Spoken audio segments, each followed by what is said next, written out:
शंकरं शंकराचार्यं केशवं बादरायणं सूत्रभाष्यकृतौ वन्दे भगवन्तौ पुनः पुनः। ईश्वरो गुरुरात्मेति मूर्तिभेदविभागिने व्योमवद्व्याप्तदेहाय दक्षिणामूर्तये नमः। सच्चिदानन्दरूपाय कृष्णाय क्लिष्टकारिणे नमो वेदान्तवेद्याय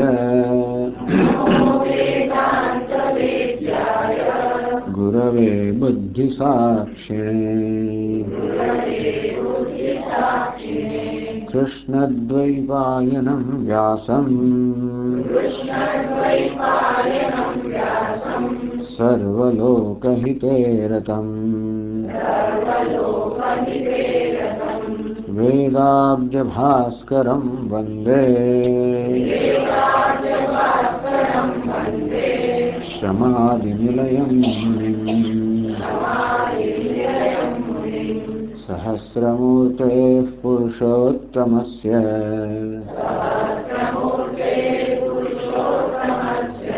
सहस्रनेत्राननपादबाहोः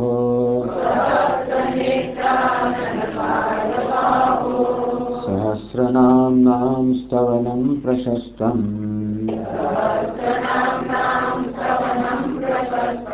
निरुच्यते जन्मजरादिशान्त्यै।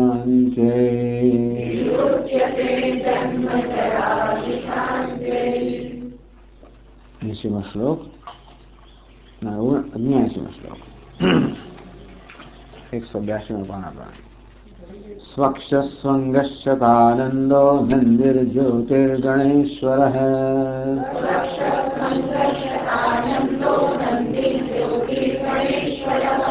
विजितात्मा विधेयात्मा सत्कीर्तिश्छिन्न संशयः।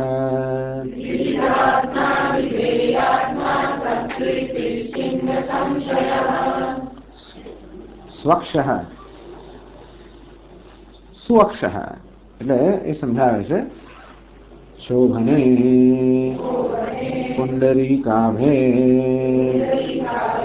અક્ષિણે અસ્ય એતે સ્વક્ષઃ. સ્વક્ષ શબ્દ કયો? સુઅક્ષઃ. સુ અને અક્ષઃ બંને વડે સ્વક્ષ બન્યો. અક્ષય એટલે અહીંયા આંખો એવો અસર કરવામાં આવ્યો. શોભને સુ એટલે શોભને. પુંડરીકાભે પુંડરીક એટલે કમળ. તો કમળ સમાન અક્ષિણી આંખો જેની છે ભગવાનને સ્વક્ષ કહેવામાં આવે. શતપત્ર પત્રાભે અક્ષિણીયસ્ય એ ટૂંકમાં કમળ સમાન સુંદર ચક્ષુ ધરાવે છે. ભગવાન નામ છે સ્વક્ષ. તો સ્વંગ એ શબ્દ કહી શકે છે. શોભનાની અંગાની અસ્ય ઇતિ સ્વંગઃ. સુ અને અંગ બનીને સ્વંગ શબ્દ બન્યા. સુ એટલે શોભનમ. તો સુશોભનાની અંગાની શાસ્ત્રોક્ત લક્ષણ લક્ષિતાની અંગાની. શાસ્ત્રમાં જે પ્રકારે કહેવામાં આવે છે તો શાસ્ત્રમાં સુંદરતા માટે જે પ્રકારના અંગો વર્ણવવામાં આવ્યા છે કે મસ્તક કેવું હોવું જોઈએ, આંખ કેવી હોવી જોઈએ, હાથ કેવા હોવા જોઈએ, પગ, આ દરેક અંગ સુંદરતા. તો દરેક અંગની સુંદરતાનું વર્ણન કરવામાં આવ્યું છે. તો શાસ્ત્રમાં જેને સુંદર કહેવામાં આવે છે એ પ્રકારના બધા જ અંગો જે ભગવાન ધરાવે છે એ ભગવાનને સ્વંગ કહેવામાં આવે. તો અંગનો અર્થ આપણે શરીર કહીએ કે અંગ એટલે બધા શરીરના અંગો કરીએ, અવયવો કરીએ. તો સુંદર અવયવો ધરાવનારને કારણે તો એને સ્વંગ કહેવાય. અથવા ભગવાનનું શોભનાની સર્વજ્ઞત્વાદ રૂપાણી અંગાની. તો ભગવાનને આપણે ચતુર્ભુજ જે રીતે ગણીએ તો પછી એમના હાથ પગ વગેરે અંગ કહેવાય. એ પણ બહુ સુંદર, અત્યંત સુંદર છે. પરંતુ ભગવાનને આપણે નારાયણ ગણીએ, સર્વાંતર્યામી ગણીએ, સર્વજ્ઞ સર્વશક્તિમાન ગણીએ તો પછી સર્વજ્ઞ સર્વશક્તિમત્વ સર્વવ્યાપિત્વ આ બધા એના અંગો થાય. એ પણ અત્યંત સુંદર અંગો એટલે સર્વજ્ઞત્વ, સર્વને જાણવું, સર્વશક્તિમાન હોવું, સર્વવ્યાપક હોવું, આ પ્રકારના સુંદર અંગો ભગવાન ધરાવે છે પણ સ્વંગ કહેવાય. અથવા તો જ્ઞાન ઈચ્છાકૃતિ રૂપાણી, ભગવાન જગતનું સર્જન કરનાર છે. આગળ કહ્યું તેમ સર્જન કરનારમાં આ ત્રણ વસ્તુ હોવી જોઈએ. જે સર્જન કરવાનું જેનું જ્ઞાન હોવું જોઈએ, એ જ્ઞાન પર આધારિત સર્જન કરવાની ઈચ્છા હોવી જોઈએ અને ઈચ્છાને પૂરી કરવા માટે કર્મ હોવું જોઈએ. તો આ જ્ઞાન શક્તિ, ઈચ્છા શક્તિ, ક્રિયા શક્તિ એ પણ ભગવાનના અંગો કહી શકાય. તો આવા સુંદર અંગો ધરાવનાર ભગવાન છે સ્વંગ. તો ભગવાન કઈ રીતે જોઈએ એના પર આધારિત છે ને. ભગવાનના આપણે એક વિગ્રહમાં જોઈએ, ચતુર્ભુજ રૂપે જોઈએ, તો પણ એમના પ્રત્યેક અંગ અત્યંત સુંદર છે. ભગવાન આપણે સર્વવ્યાપી જોઈએ, વિરાટ જોઈએ, તો પછી અજ્ઞાન, ઈચ્છા, ક્રિયા આ બધી શક્તિનો આશ્રય છે એ અંગો પણ સુંદર છે. અથવા ભગવાન આપણે નારાયણ સર્વાંતર્યામી જોઈએ તો સર્વજ્ઞત્વ, સર્વશક્તિમાન, સર્વશક્તિમત્વ આ બધા જે છે એના અંગો અત્યંત સુંદર છે. તો સુંદર તો એટલા માટે કે એમાં કોઈ પ્રકારનો દોષ નથી. આપણા પર જ્ઞાન શક્તિ છે, ઈચ્છા શક્તિ છે, ક્રિયા શક્તિ આપણામાં છે. તો આપણી જ્ઞાનનો આધાર આપણે બુદ્ધિ પર હોવાના કારણે બુદ્ધિમાં જે કે દોષ હોય આપણા જ્ઞાનમાં પણ હોય. અજ્ઞાન હોય, સંશય હોય, વિપર્ય હોય, એવા આપણા જ્ઞાનમાં કંઈક દોષ હોય. ઈચ્છાઓમાં પણ ઈચ્છા પણ ઘણી વાર સ્વાદથી પ્રેરાયેલી હોય, ઈચ્છા પણ દૂષિત પણ હોય. કર્મની અંદર પણ જયારે અધર્મથી પ્રેરાઈને કર્મ કરવામાં આવે ત્યારે કર્મ પણ કોઈક ને કોઈ હિંસાત્મક બનતો હોય છે. એ રીતે બિચારો મનુષ્ય જે જ્ઞાની છે, મર્યાદિત છે, એના જ્ઞાનમાં, ઈચ્છામાં, ક્રિયામાં કોઈ કોઈ દોષ હોવાના છે. તો ભગવાનના જ્ઞાનમાં કોઈ દોષ ન હોય. કારણ ભગવાન સર્વજ્ઞ છે અને ભગવાનની ક્રિયા સર્વશક્તિમાન છે અને ભગવાનની ઈચ્છા પણ એકદમ નિષ્કામ છે. ભગવાનના મનમાં જે ઈચ્છા જન્મે, જેમ કે સૃષ્ટિના પ્રારંભમાં ઈચ્છા જન્મી, શું કામ હતા એને કામના કરી બહુ બની જવું, જન્મ લઉં, ઉત્પન્ન થવું. તો એ ઈચ્છા પૂરી કરીને ભગવાને પોતે કઈ સિદ્ધ નથી કરવાનું. એ ઈચ્છા પૂરી કરવામાં વાસ્તવમાં બધા જીવોની બધી ઈચ્છાઓ પૂરી કરવાનો જ એની અંદર હેતુ રહેલો છે. એટલે જ ભગવાનની ઈચ્છા પણ સત્ય, જ્ઞાન, અનંત ભગવાનના શબ્દનું સન્ન હોય છે. એમાં એ રીતે ઈચ્છાઓ પણ સુંદર હોય. તો સુંદર હોવા માટે આ બધી વસ્તુ સુંદર હોવી જોઈએ. જ્ઞાન પણ સુંદર હોવું જોઈએ, ઈચ્છાઓ પણ સુંદર હોવી જોઈએ અને કર્મ પણ સુંદર હોવા જોઈએ.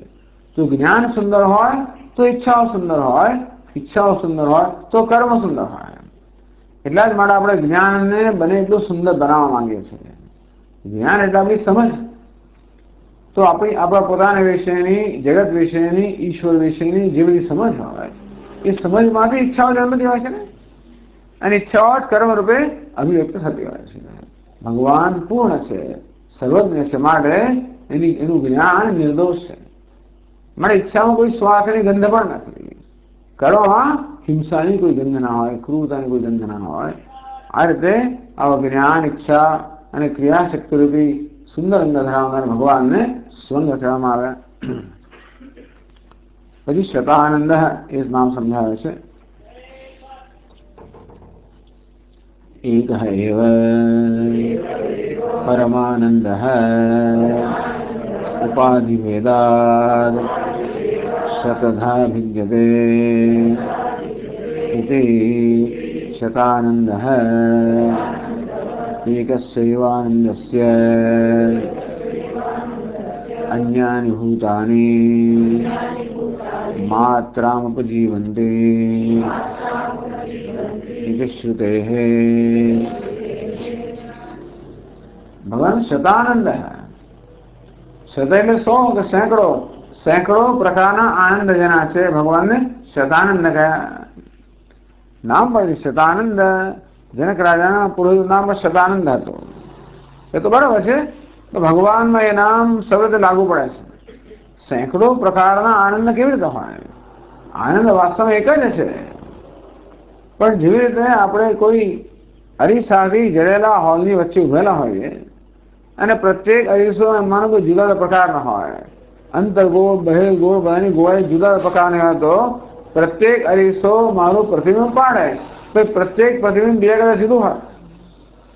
હું સતત પ્રતિબિંબ થઈ ગયો, ટૂંકમાં સતત સ્વામી એમ કહેવાય કે 1000 સ્વામી વાળો થઈ ગયો. ટૂંકમાં 1000 પ્રકારના પ્રતિબિંબ દેખાય છે. એ પ્રત્યેક પ્રતિબિંબ એકબીજા કરતા જુદું ક્યાં હોય? કારણ કે પ્રતિબિંબિત કરનાર ઉપાધિ છે, અરીસો છે, એ એકબીજા કરતા જુદા છે. તે જ રીતે આપણું અંતઃકરણ છે એ જાણે કે અરીસા સમાન છે, અને પરમાત્મા આનંદ સ્વરૂપ છે. એ આત્મા જ આનંદ સ્વરૂપ છે. એ હંમેશા આપણા અંતઃકરણમાં અભિવ્યક્ત થતો હોય. તો અંતઃકરણમાં જ્યારે સાત્વિકતા આવે ત્યારે આપણને પ્રસન્નતાનો અનુભવ થાય. એ સાત્વિકતાના પ્રમાણથી આપણી પ્રસન્નતા કેટલી હોય? જેમ સાત્વિકતા વધારે, નિર્મળતા વધારે, પારદર્શકતા વધારે, તે જ તેટલા પ્રમાણમાં એમાં પ્રતિબિંબ આનંદ પણ એટલો જ વધારે. એટલે જ કહે છે કે ઉપાધિ ભેદાદ, આ દરેકની ઉપાધિ, દરેકનું અંતઃકરણ જે છે એ દરેકનું જુદું હોય. દરેકનું અંતઃકરણ આમ તો સત્વ રજસ તમસમાંથી સર્જાયેલું હોય, છતાં પણ એ 3 ગુણોના પ્રમાણમાં ભેદ હોવાના કારણે બધું અંતઃકરણ જુદું હોય. એ દરેક અંતઃકરણમાં આનંદ સ્વરૂપ પરમાત્મા પ્રતિબિંબિત થાય માટે એક જ જાણે કે સેંકડો હજારો દેખાય છે. શતાનંદ તો શતધા ભિદ્યતે, સેંકડો રીતે આ ભગવાન જાણે કે વેચાઈ ગયા હોય. એક જ આનંદ સેંકડોમાં વેચાઈ ન ગયો હોય. એક જ સ્વામી આ સેંકડો અરીસામાં વેચાઈ ન ગયો હોય. એક જ સૂર્ય અનેક બધી ડોલમાં પ્રતિબિંબિત થાય તો અનેકમાં વેચાઈ ગયો હોય. એક જ પરમાત્મા આપણા અંતઃકરણની ડોલમાં પ્રતિબિંબિત થઈને જેને અનેકમાં પ્રગટ થતો હોય તે શતાનંદ હૈ, સેંકડો રીતે પ્રગટ થનાર આનંદ. પણ આપ એવું શા પરથી કહો છો? એનો અર્થ એવો થયો કે પ્રાણી માત્ર જે કોઈ આનંદ અનુભવ કરે છે એ વાસ્તવમાં એક જ આનંદ સ્વરૂપ પરમાત્માની અભિવ્યક્તિ છે. ટૂંકમાં તમે જે આનંદ અનુભવો છો એ આનંદ હું અનુભવું છું. તો આનંદ જુદો તો નથી. આનંદનું સાધન બધે જુદું હોય, પછી આનંદ આપણો એક જ છે. એ આપ શા પરથી કહો છો? તો એના માટે આપણને બૃહદારણ્યક ગોપનિષદ વાક્ય કહ્યું, એતસ્યૈવાનંદસ્ય અન્યાની માત્રાની અન્યાની ભૂતાની માત્રામ ઉપજીવંતી. એતસ્યૈવાનંદસ્ય, આ જ આનંદ સ્વરૂપ પરમાત્મા છે. વિજ્ઞાનમ આનંદમ બ્રહ્મ. તો કહ્યું કે આ પરમાત્મા વિજ્ઞાન સ્વરૂપ છે, આનંદ સ્વરૂપ છે. તો બસ એતસ્યૈવાનંદ, આ જ આનંદ સ્વરૂપ પરમાત્માના એક અંશના પણ અંશથી બાકીના બધા ભૂતો કે પ્રાણીઓ છે એ આનંદિત છે. ટૂંકમાં એ જ આનંદ સ્વરૂપ પરમાત્મા પ્રાણી માત્રની અંતઃકરણની વૃત્તિમાં સુખ રૂપે વ્યક્ત થતો હોય છે. માટે એને શતાનંદ કહેવામાં આવ્યો.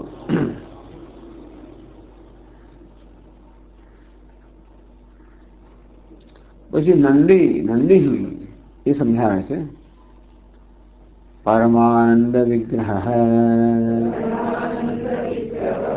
નંદી. આમ નદ સમૃદ્ધ, અનદ ધાતુનો સમૃદ્ધિના અર્થમાં છે. એમાં ઇન પ્રત્યય લાગ્યો એટલે નંદીન બની ગયો.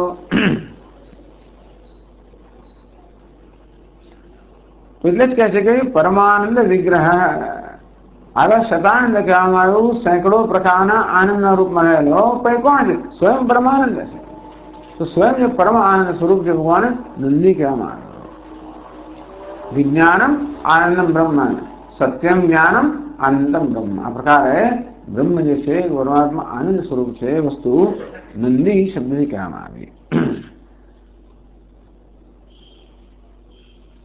પછી જ્યોતિર્ગણેશ્વર એ નામ સમજાણા છે. જ્યોતિર્ગણાનામ ઈશ્વરઃ જ્યોતિર્ગણેશ્વરઃ તમેવ ભાંતમનુભાતિ સર્વં ઇતિ શ્રુતેઃ યદાદિત્યગतं તેજઃ વાક્યાદિ સ્મૃતિશ્ચ જ્યોતિ જ્યોતિ એટલે પ્રકાશમાન પદાર્થને જ્યોતિ કહેવાય. તો સૂર્ય, ચંદ્ર, અગ્નિ, તારાઓ વગેરે જ્યોતિ કહેવાય. તો જ્યોતિર્ગણ એટલે જ્યોતિઓનો સમૂહ, નક્ષત્રોનો સમૂહ, તારાઓનો સમૂહ, આ સૂર્ય, ચંદ્ર વગેરે બધા જ્યોતિષ્માન પદાર્થો છે કે જ્યોતિર્ધર પદાર્થો છે, બધાનો સમૂહ. જ્યોતિર્ગણેશ્વર એ બધાનો ભગવાન ઈશ્વર છે. એક જ ઈશ્વર છે. તો સત્તા પ્રદાન સ્વામી, ઈશ્વરનો સ્વામી આપણે કરીએ, માલિક એવું કરીએ તો આ સૂર્ય, ચંદ્ર, તારાઓ, નક્ષત્રો આ બધી જ્યોતિ છે જે જગતને પ્રકાશિત કરનાર છે, એમને પણ સત્તા અને સ્ફૂર્તિ પ્રદાન કરતા હોવાને કારણે ભગવાનને સ્વામી કહેવાય. એ જ રીતે આપણે કહી શકીએ કે આ દોરડું છે એ સર્પનું સ્વામી છે, ખરું ને? નિયામક છે, ઈશ્વર છે, સ્વામી છે. કારણ કે રજ્જુ સર્પને રજ્જુ સિવાય બીજી કોઈ જગ્યાએ હોવાની સ્વતંત્રતા નથી. રજ્જુ સર્પની લંબાઈ પેલા રજ્જુથી જ નક્કી થાય, એનો વાંક પણ એને નક્કી થાય, એની જાડે એના બધા જેટલા રજ્જુ સર્પમાં જે કે બધા ગુણો છે બધા રજ્જુથી નક્કી થાય. જેમ કે ઘડામાં જે કે ગુણો બધા માટીથી નક્કી થાય. એમ કહીએ કે માટી ઘડાનું માલિક છે, ઘડામાં કોઈ સ્વતંત્રતા નથી. તેથી પણ રજ્જુ સર્વમાં કોઈ સ્વતંત્રતા નથી. એ દ્રષ્ટિએ અધિષ્ઠાન છે અધ્યારોપનું માલિક કહેવાય, એ અર્થમાં કહેવાય. તો તે રીતે કારણ કે આ રજ્જુ છે સર્પને હવા પણ પ્રદાન કરે છે, ભાસવા પણ પ્રદાન કરે છે, સત્તા સુધી પ્રદાન કરે છે, અને એટલા માટે સ્વામી કહેવાય. તે સૂર્ય, ચંદ્ર, અગ્નિ, નક્ષત્રો આ બધા જે જ્યોતિર્ગણ છે એટલે જ્યોતિઓના સમૂહ છે, એ બધાને સત્તા સુધી પ્રદાન કરવાના કારણે એમનું હોવાપણું પણ પરમેશ્વરને કારણે છે, એમનું ભાસવાપણું પણ ચંદ્ર ભાસે છે, સૂર્ય ભાસે છે, અગ્નિ ભાસે છે, કારણ કે પરમાત્મા ભાસે છે. તમે ભાંતમ અનુભાવી સર્વમ, એ ભાસે છે એને અનુસરીને એની પશ્ચાત એની પછી બધા ભાસે છે. આવું તમે કહો ને, અનુભવ ને. રામ ગચ્છતિ, લક્ષ્મણ અનુગચ્છતિ, અનુસરતી. રામજી જઈ રહ્યા છે, લક્ષ્મણ એમનું અનુસરણ કરી રહ્યા છે. તો અનુસરણ કરનાર તો અનુસૃત્ય અહીં પાછળથી બીજો હોય ને. લક્ષ્મણ અનુસરણ કરી રહ્યા છે રામજીનું, તો રામજી લક્ષ્મણ રામ કરતા જુદા તો જ અનુસરણ થાય ને. રામજી પોતાનું અનુસરણ ના જ કરી શકે ને. અનુસરણ કરનાર પેલા અનુસૃત્ય કરતા જુદા હોય.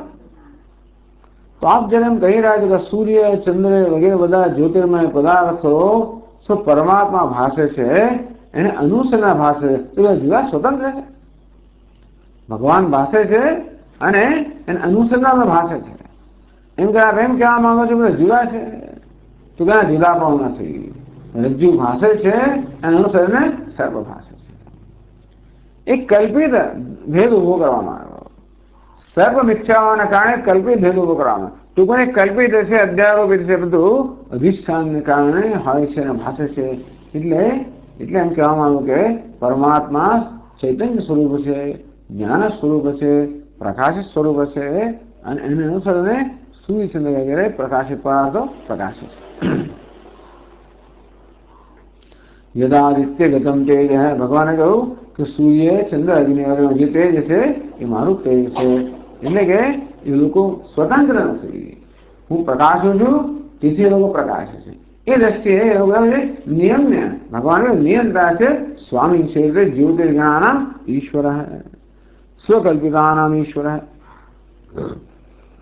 અથવા જ્યોતિષ ચક્ર से પ્રવર્તકો હોય. જ્યોતિષ ચક્ર એનો પ્રવર્તક હોવાને કારણે ભગવાન જ્યોતિર્ગણેશ્વર કહેવાય.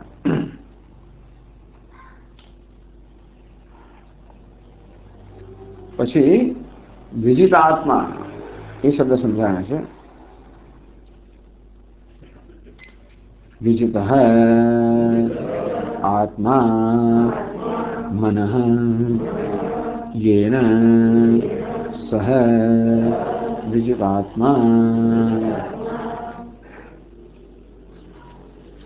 બસ વિજિત આત્માનો અર્થ અંતઃકરણ થાય છે. વિજિત આત્મામાં આત્માનો અર્થ સચ્ચિદાનંદ આત્મા થાય. વિદિતાત્મા વિદિત આત્મા યેન સહ. પછી શું છે? વિજિત આત્મા જેને આત્મા પર વિજય પ્રાપ્ત કરે છે. તો સચ્ચિદાનંદ આત્મા વિજયનો કોઈ વિષય હોય ના શકે. માટે અહીં આત્માનું અંતઃકરણ, તો આત્માનો તો મનસ કે મન કે અંતઃકરણ કરવામાં આવ્યું જેને પોતાના અંતઃકરણ પર વિજય પ્રાપ્ત કર્યા છે. સ્વભાવતઃ એવ સંયમ વિના આપે વિજિત. બીજા બધા જે છે ને આપણે વિજિત આત્મા ક્યારે કહેવાય? હંમેશા અંતઃકરણ પર પ્રભુત્વ હોય ત્યારે. પણ સામાન્ય રીતે આપણા અંતઃકરણ પર કાબુ ક્યારે હોય? આપણે સાવધાન હોઈએ ત્યારે. મનમાં બી રાગ દ્વેષના આવેગો ઉઠે પણ સાવધાન થયા આપણે એમને ખાળતા હોઈએ તો આપણે કહેવાય કે ભાઈ આપણે મનના સ્વામી છીએ. પણ આપણે હંમેશા સાવધાન રહેવું પડે. જો જરા બેધ્યાન થયા તો કોઈક આવેગ લઈ આવીને આપણો કબજો લઈ લે ત્યારે વિજિત આત્મા તો અવિજિત આત્મા બની જઈએ, પરાજિત આત્મા થઈ જાય, આત્મા વડે પરાજિત થઈ જાય.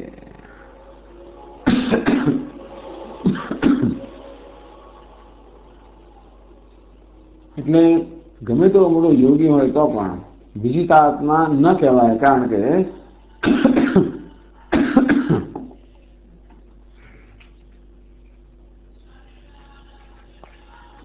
કઈ તકલીફ આવે સાદી જ વસ્તુમાં કઈ તકલીફ નહીં આવતો.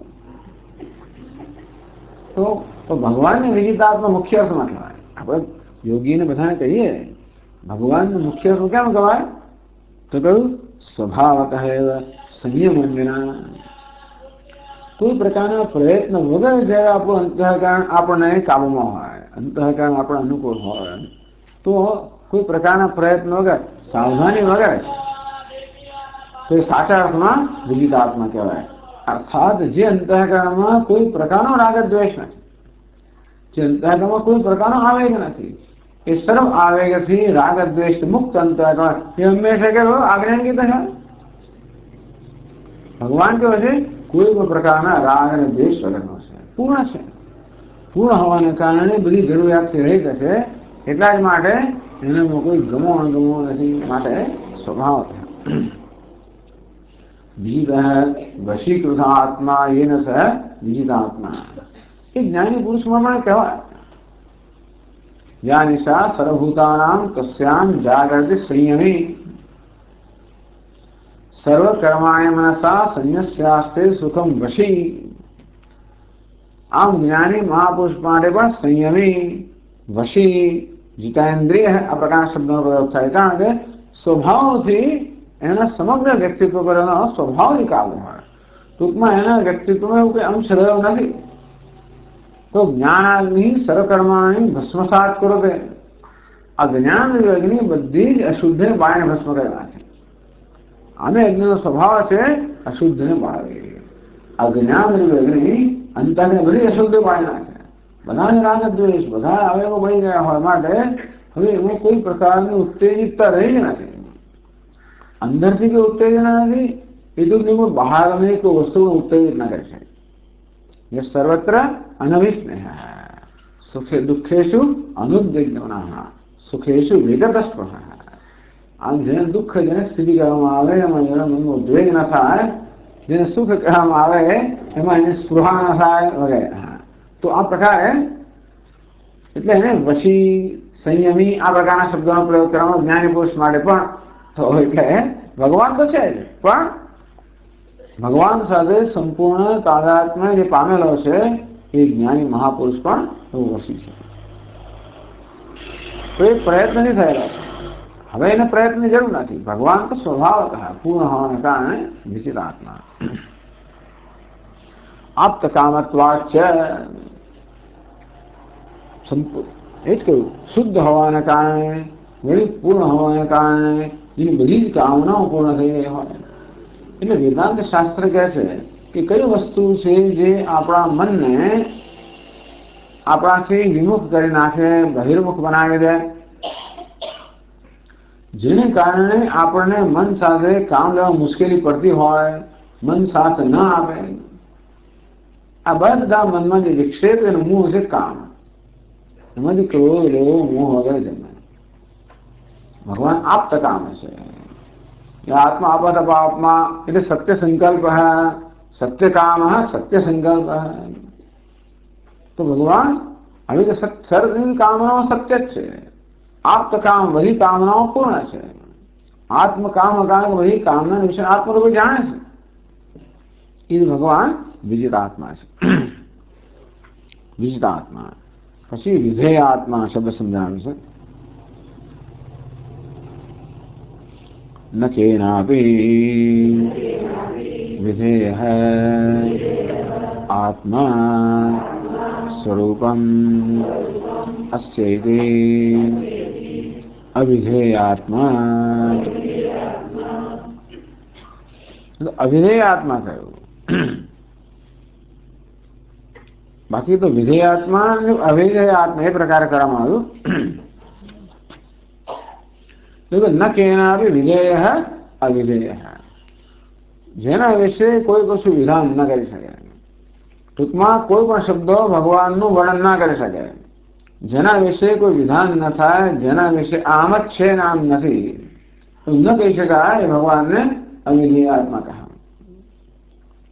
વિધેય નો થયો પણ થાય કે જેના પર આજ્ઞા કરી શકીએ, જેના પર આદેશ આપી શકીએ, એને વિધેય કહેવામાં આવે. વિધિ અને વિધેય.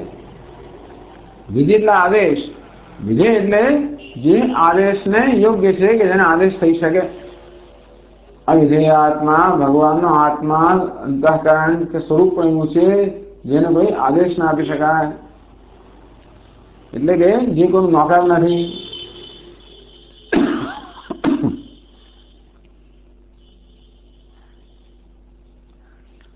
સર્વેશ્વરત્વા, એ સર્વનો ઈશ્વર હોવાના કારણે કોઈનો પણ બંધન, કોઈનો પણ નોકર નથી. એટલે કોઈને આદેશ ના આપી શકે, કોઈને આમ કરવી એટલું કહી ના શકે. એ બધાને કહેનારો છે, એને કોઈ કહી ના શકે. એ રીતે અવિધેય આત્મા. જોકે બધા બધું કરતા હોય છે, ભક્તો બધું જ કરતા હોય છે. ભક્તો લોકો જાત જાતના આદેશો ભગવાન ના આપે, પણ છતાં એમ કહી શકાય કે એની ઈચ્છા હોય તો કરે. સર્વતંત્ર સ્વતંત્ર છે, માટે એની ઈચ્છા હોય તો કરે, નહીં તો ના કરે. પણ એના ઈચ્છા જન્માવી સરળ હશે એવું લાગે છે, કારણ કે ભક્તો એની પાસે ધાર્યું કરાવતા હશે. એટલા જ માટે એનામાં એ પ્રકારની ઈચ્છા જન્મા ભક્તો સફળ થતા હશે એમ કહીને ભક્તો ભગવાન નચા બધું જ કરે. પણ નહીતર આપણે આદેશ આપ્યો હોય એમને એના પર દાદાગીરી કરવા જઈએ તો કોઈ ભગવાન અવિધેય આત્મા સમજાય. અથવા આત્માનું સ્વરૂપ કરીએ તો અવિધેય આત્મા, જેનું જે સ્વરૂપ છે એ કોઈ શબ્દોથી કોઈ વિધાનથી જેનું વર્ણન ના થઈ શકે. એ નેતિનેથી જ આમ તો વાચામ ધ્યાન છે, શું કહેવાય ને, અગોચર. વાચામ ધ્યાન છે અગોચર, તો વાચામ ધ્યાન છે અપદ, તો અપદ કે અગોચર. વાણી અને મન માટે અગોચર છે. એટલા માટે વાણી કે મન દ્વારા જેનું વિધાન, જેનું વર્ણન ના કરી શકાય એને અવિધેય આત્મા કહેવાય. પછી સત્કીર્તિ શબ્દ સમજાવે છે. સતી અવિતથા કીર્તિ અસ્યૈતિ સત્કીર્તિ.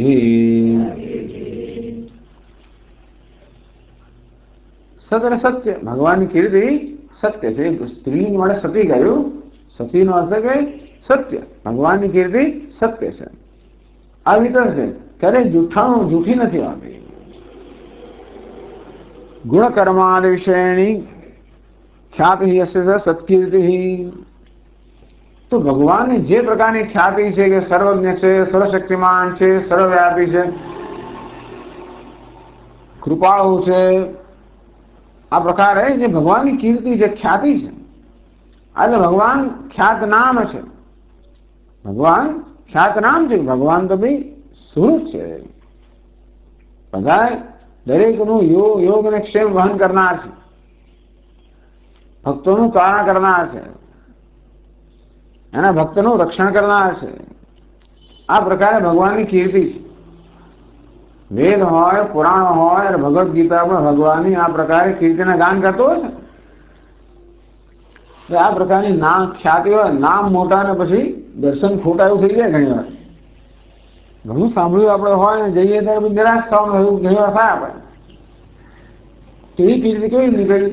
ખોટી નીકળી, સાચી ના નીકળી. અવિત નાની કરી. ભગવાનની કીર્તિ ખ્યાતિ જે પ્રકારે ખ્યાત નામ છે એ પ્રકારના જ નીકળે. એમની ખ્યાતિ કેવી છે? સાચી જ છે.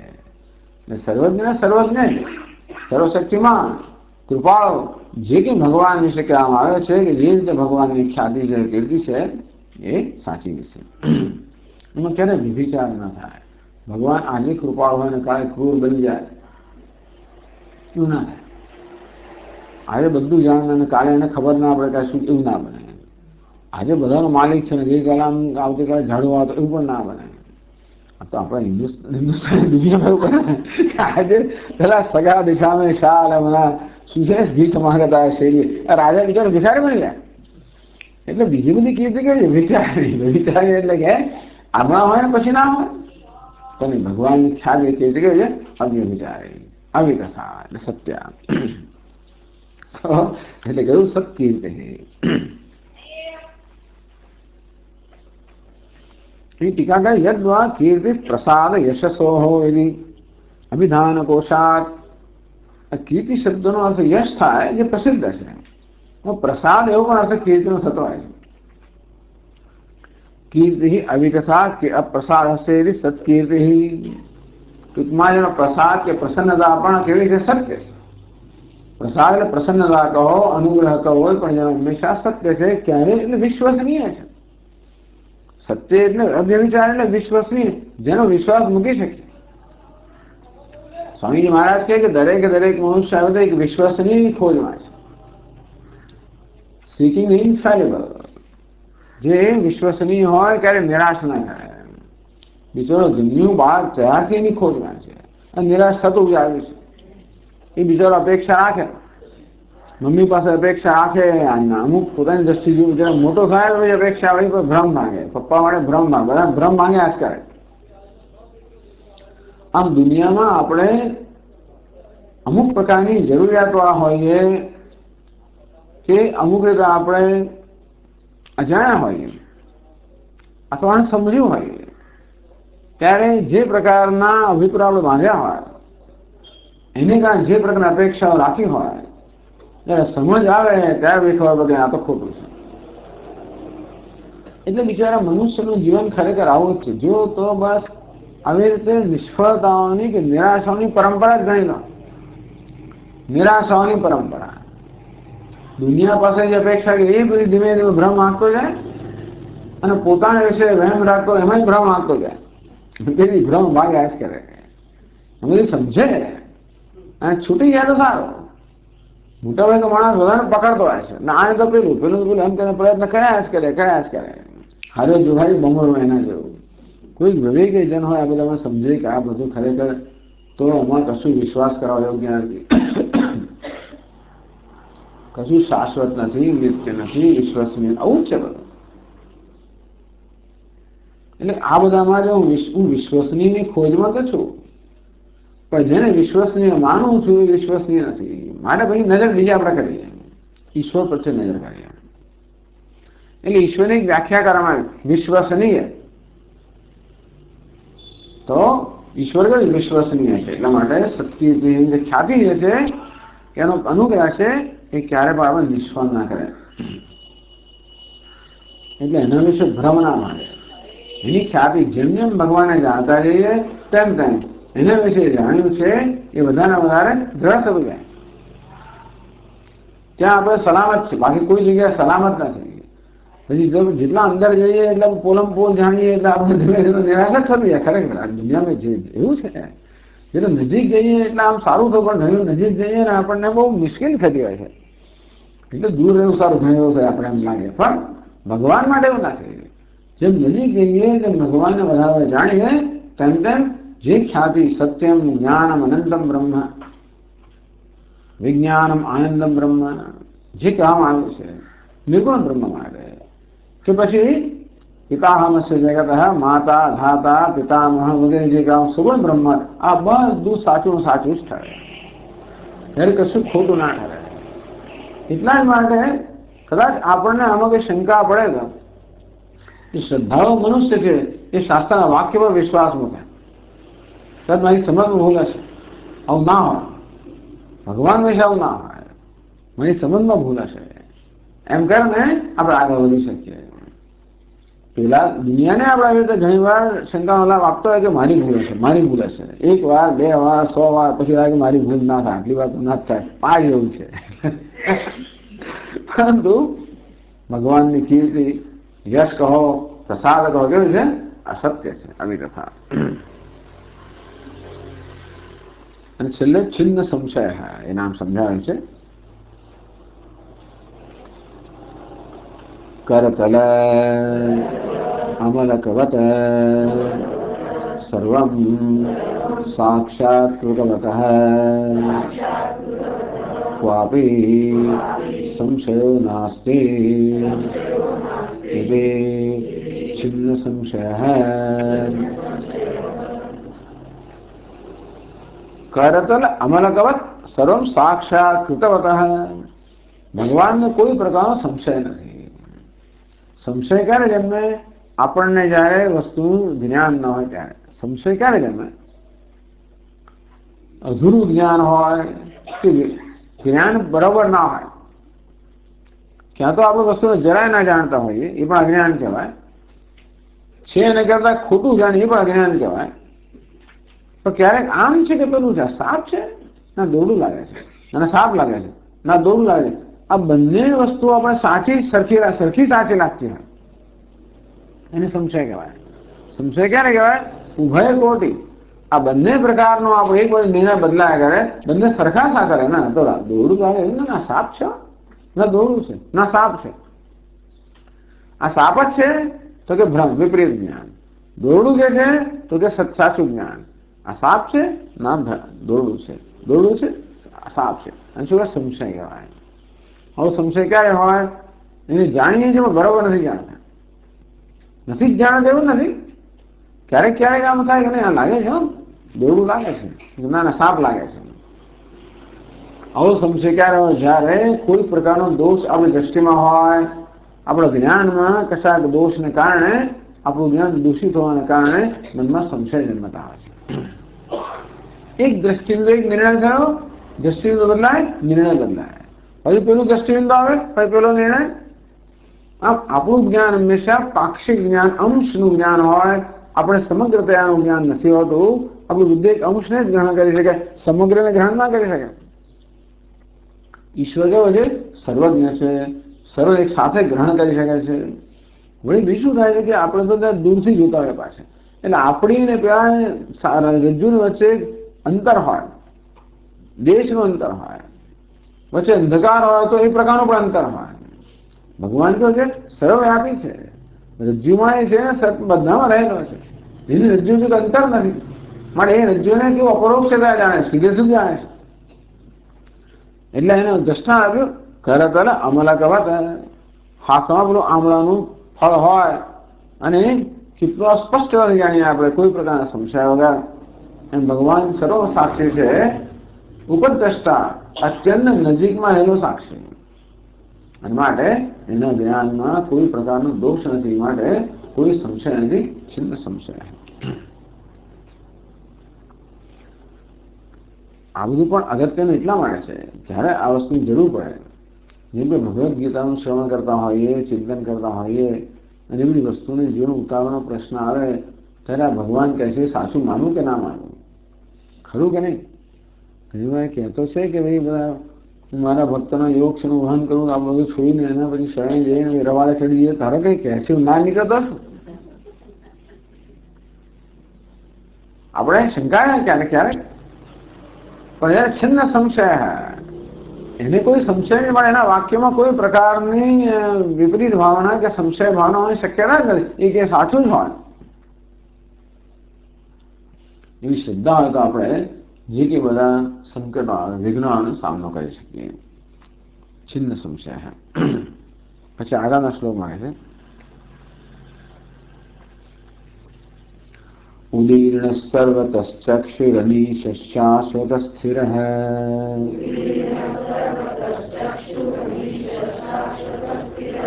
ભૂષયો ભૂષણો ભૂતિર્વિશોકશોકનાશન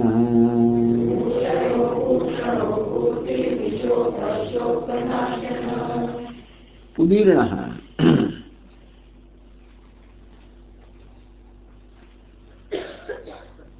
कैसे के પછી સમજાવે શબ્દ સર્વભૂતેભ્યઃ સમુદ્રિક્તત્વાत् ઉદીર્ણઃ ઉદ્રિક્ત ચડિયાતો છે તો સર્વભૂતેભ્યઃ બધા જ પ્રાણીઓમાં ઉદ્રિક્ત છે અર્થાત ચડિયાતો છે માટે એને ઉદીર્ણ કહેવામાં આવે.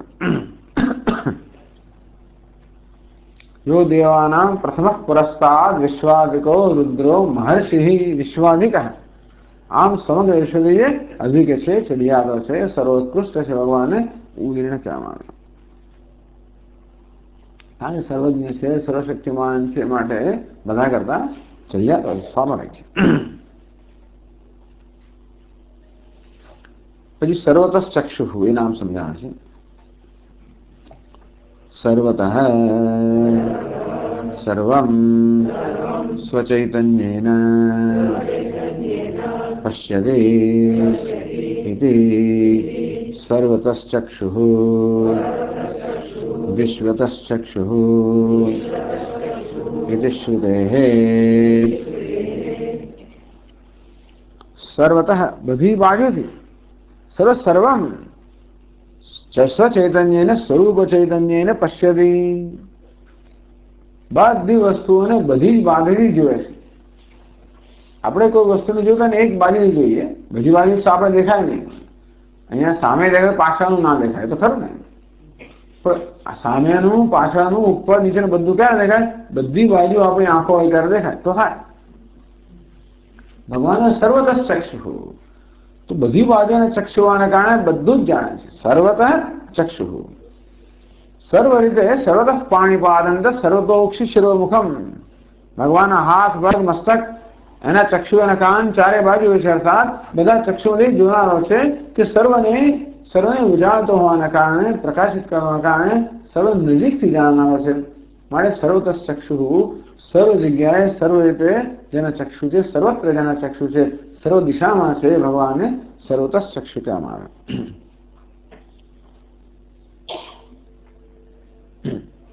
સર્વદ્રષ્ટા ટૂંકમાં બધાનું દર્શન કરનાર.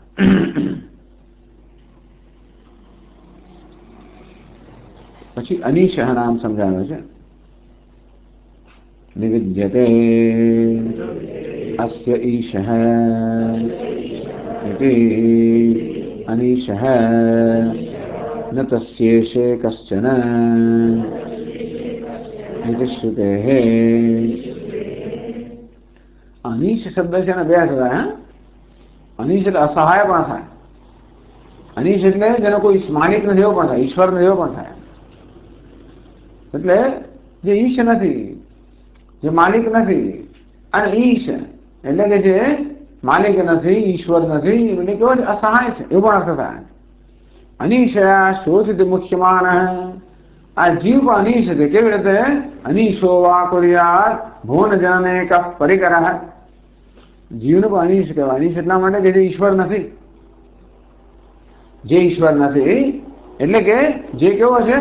બિચારો અસહાય છે, પરતંત્ર છે, સ્વતંત્ર નથી. ભગવાન જે અનીશ એટલે જેનો કોઈ ઈશ્વર નથી એ તો પણ અનીશ કહેવાય. ન વિદ્યતે અસ્ય ઈશ એટલે અનીશ એનું કોઈ ઈશ્વર નથી. એ બધાનો ઈશ્વર છે, એનું કોઈ ઈશ્વર નથી.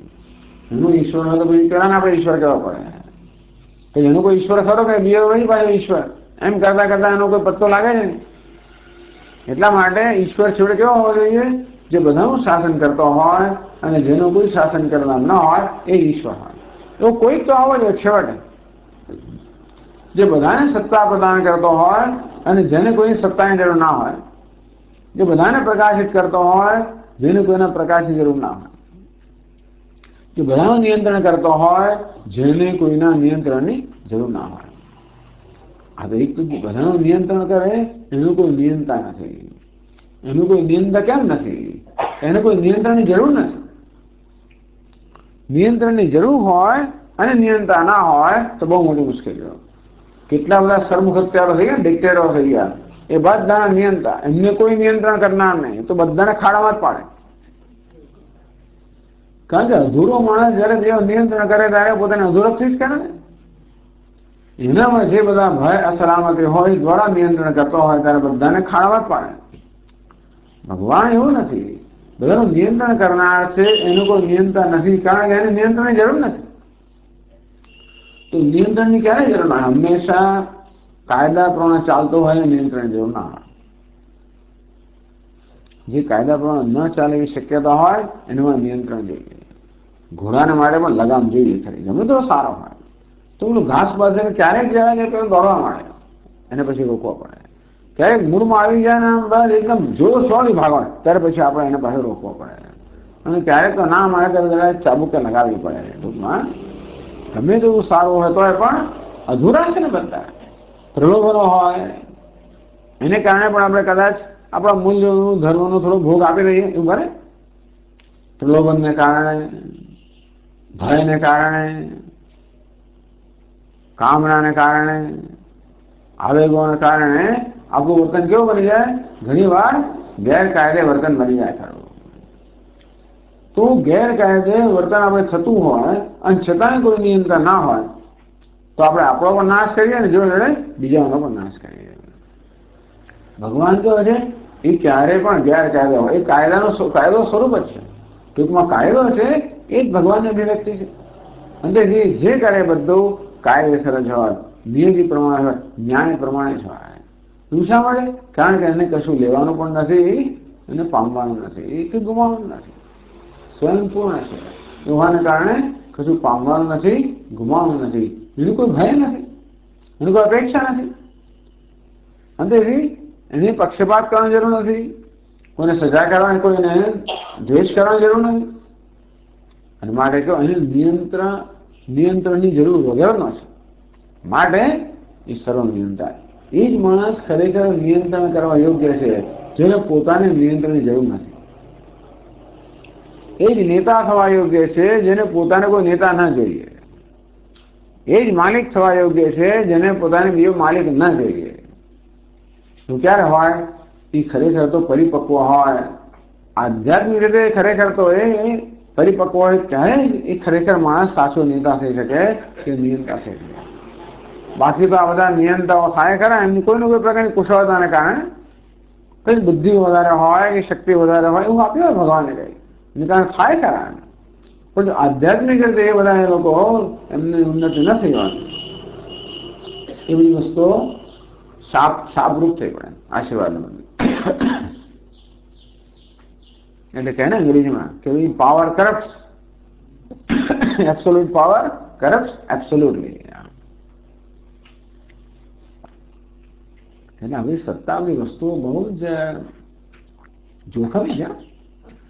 સત્તા હોવી, પ્રતિષ્ઠા હોવી, સંપત્તિ હોવી એ વસ્તુ જોખમી છે. કારણ કે એને કારણે એક માણસનો જેમ મદ આવી જતો છે માણસને. જેમ પેલું પીવાથી માદક પીણું પીવાથી આમ આવી ને એવી રીતે આવી વસ્તુઓ પણ માણસ એક પ્રકારનો મદ લાવતી હોય છે. ઉન્મત્ત બની જાય માણસ. અને એવી ઉન્મત્ત બને એટલે ભાઈ ધર્મનું અતિક્રમણ કરે. અને ત્યારે બધી જ વસ્તુ અત્યારના આશીર્વાદ બધી એને માટે શાપરૂપ બની જાય. એટલા જ માટે હંમેશા લક્ષ્મી જોડે નારાયણ જોઈએ, એટલે એ પ્રકારના સંસ્કાર જોઈએ, એ પ્રકારની કેળવણી જોઈએ, એ પ્રકારની આધ્યાત્મિક ઉન્નતિ પણ જોઈએ. ચલો, આ તો જાણે બીજા વાળાની વાત થઈ. ભગવાન તો અનિશ છે, એનું કોઈ ઈશ્વર નથી. કારણ કે એટલા માટે કહ્યું જ્યારે એનું કોઈ ઈશ્વર ના હોય, એનું કોઈ માલિક ના હોય તો જરા વસ્તુ થોડી જોખમી નહીં જાય કે તો પછી સ્વચ્છંદમાં થઈ જાય ને માણસ. તો કોઈ પૂછનારું ના હોય તો ઘણો પેલા બાળકોને સંતાનો પૂછનારું નથી આવતો, સ્વચ્છંદ બની જાય. તો ભગવાન સ્વચ્છંદ છે, એનું કોઈ ઈશ્વર નથી, બરોબર છે. સ્વચ્છંદ નથી. કેમ નથી? કે સ્વચ્છંદની જરૂર નથી. એટલે એનો કોઈ ઈશ્વર નથી. એને એના એવો સમજવું જોઈએ કે એને કોઈ ઈશ્વરની જરૂર નથી, એનું કોઈ નિયંત્રણ નથી. કારણ કે એને કોઈ નિયંત્રણની જરૂર, સ્વનિયંત્રિત છે.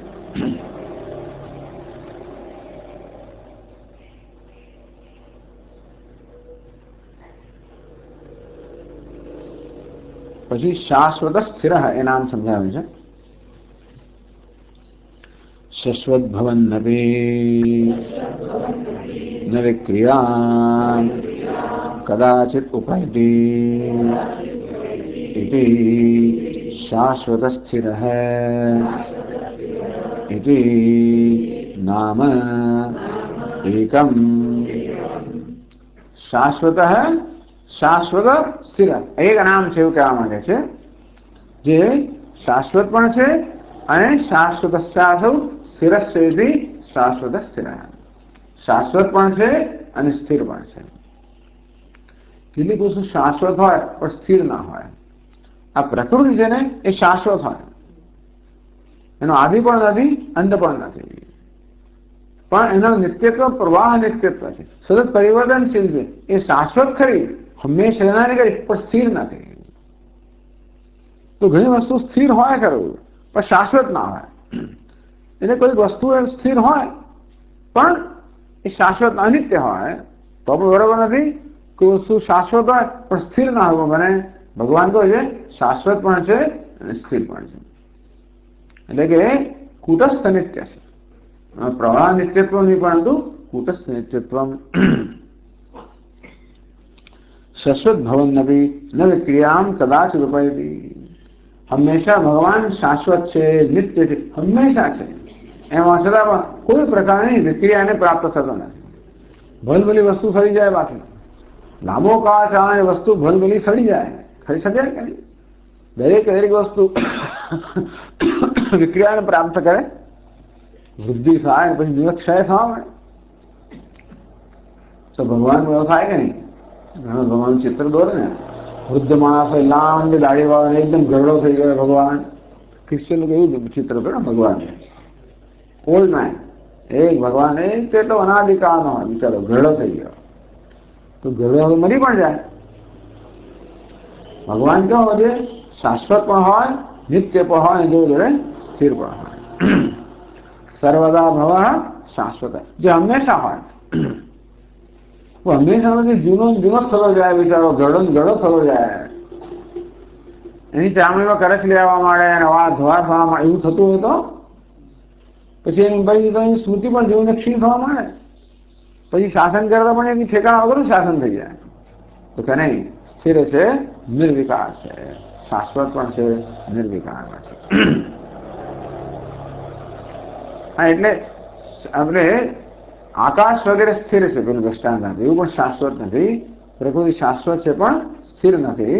ભગવાન શાશ્વત પણ છે અને સ્થિર પણ છે, એટલે કૂટસ્થ નિત્ય છે. અને છેલ્લા પાના પર છેલ્લા ભૂષય એવું નામ છે. તો કે છે લંકામ પ્રતિ માર્ગમ અન્વેષયન સાગરમ પ્રતિ ભૂમૌ શેતે ઇતિ ભૂષય. ભગવાન પૃથ્વી પર સુઈ ગયા. એક ખાસ એમની લીલા, એમનો અવતાર કાર્ય છે, પણ એનું નિર્દેશ થાય છે. ભગવાન પૃથ્વી પર ક્યારે સુઈ ગયા? રામાવતાર હતા. અને ક્યારે સુઈ ગયા? જ્યારે સમુદ્ર પર પહેલા, એ સમુદ્ર પર બંધ બાંધતા પહેલા લંકામ પ્રતિ માર્ગમ અન્વેષણ, તો સમુદ્રના આ કિનારે આવી ગયા. લંકા જવું છે, હવે લંકા કેમ પહોંચ્યું? અને માર્ગનું અન્વેષણ, સમુદ્ર છે વચ્ચે, તો લંકા પહોંચવું કેવી રીતે? ભગવાન એના માર્ગનું અન્વેષણ કરતા હતા, શોધ કરતા હતા, અને એનું ઉત્તર સાગર પરથી પ્રાપ્ત કરવા માંગતા હતા. માટે ભગવાન 3 દિવસ માટે સાગર કિનારે ત્યાં આગળ રહ્યા હતા.